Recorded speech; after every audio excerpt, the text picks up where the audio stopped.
সরকারের ব্যর্থতার কারণেই দেশে জনরোষ তৈরি হচ্ছে বলে মন্তব্য করেছেন জাতীয় নাগরিক পার্টির মুখ্য সংগঠক হাসনাত আব্দুল্লাহ।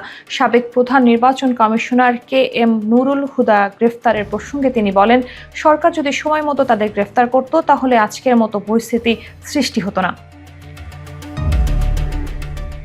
সম্প্রতি এক টক শোতে অংশ নিয়ে এসব কথা বলেন হাসনাত। তিনি বলেন, যারা নির্বাচন ব্যবস্থাকে আন্তর্জাতিক পরিসরে প্রশ্নবিদ্ধ করেছে তাদের প্রত্যেককে বিচারের আওতায় আনা উচিত।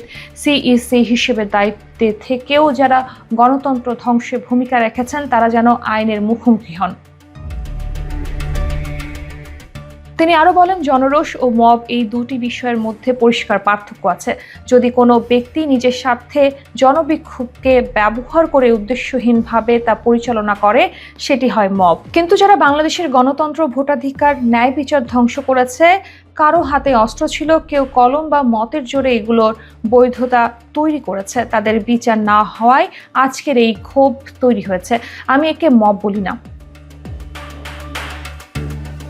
বর্তমান রাজনৈতিক পরিস্থিতি প্রসঙ্গে হাসনাত বলেন, যারা এখন হঠাৎ করে বিএনপিপন্থী সাজছে তারাই এই জনরোষকে মব বলে চালিয়ে দিচ্ছে। তারা চায় হাসিনা থাকুক বা ফিরে আসুক, তাতে তাদের সমস্যা নেই। এখন তারা মত প্রকাশের স্বাধীনতার কথা বলে একটা কৃত্রিম ভারসাম্য দেখাতে চাইছে।